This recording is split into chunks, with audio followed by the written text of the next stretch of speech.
કોંગ્રેસના યુવા નેતા રાહુલ ગાંધીએ વડાપ્રધાન વિશે અભદ્ર ટિપ્પણી કરતા ઓબીસી સમાજની લાગણી દુભાઈ હોય પાલનપુર ખાતે ભાજપ અને ઓબીસી મોરચા દ્વારા રાહુલ ગાંધીના પુતળાનું દહન કરી કોંગ્રેસ વિરુદ્ધ સૂત્રોચ્ચાર કરી વિરોધ પ્રદર્શિત કરવામાં આવ્યો હતો। કોંગ્રેસના યુવા નેતા રાહુલ ગાંધી તેમના મનગઢંત તર્ક કરીને સતત વિવાદોમાં ઘેરાયેલા રહેતા હોય છે, જે વચ્ચે ફરી ઓબીસી મુદ્દે વડાપ્રધાન નરેન્દ્રભાઈ મોદી વિશે અભદ્ર ટિપ્પણી કરી વડાપ્રધાનનું અપમાન કરતા વિવાદમાં સપડાયા છે। જોકે તેમના વડાપ્રધાન વિશેના નિવેદનને લઈ સમગ્ર ઓબીસી સમાજની લાગણી દુભાઈ છે, તેમજ ભાજપ અને ઓબીસી સમાજમાં રાહુલ ગાંધી પ્રત્યે રોષ ભભૂકી ઉઠ્યો છે। ત્યારે પાલનપુરના ગુરુ નાનક ચોક ખાતે ભાજપ દ્વારા શુક્રવારે સાંજે કોંગ્રેસના નેતા રાહુલ ગાંધીના પુતળાનું દહન કરી તેમજ કોંગ્રેસ વિરુદ્ધ ઉગ્ર સૂત્રોચ્ચાર કરી વિરોધ પ્રદર્શિત કરાયો હતો અને રાહુલ ગાંધી વડાપ્રધાન તેમજ સમગ્ર ઓબીસી સમાજની માફી માંગે તેવી માંગ કરવામાં આવી હતી। शर्म करो, कांग्रेस वाले शर्म करो।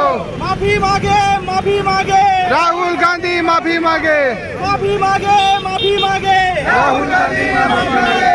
हाय रे कांग्रेस, हाय रे कांग्रेस, हाय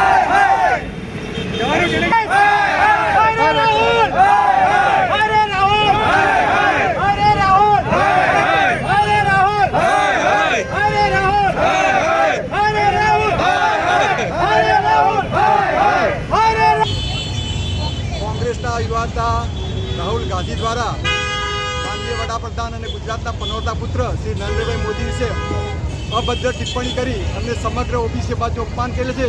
એનાથી નારાજ થઈને ઓબીસી સમાજ એમનો વિરોધ કરે છે। કોંગ્રેસીઓને બોલવામાં કોઈ હોતું નથી ને પોતાનું પણ વિચાર્યા વગર અભદ્ર ટિપ્પણીઓ કરી આખું ઓબીસી સમાજનું લાગણી દુભાવ્યું છે। તો અમે તેનો વિરોધ કરી અને આ વિરોધમાં આજે રાહુલ ગાંધીના પુતળાનું દહન કરવામાં આવ્યું।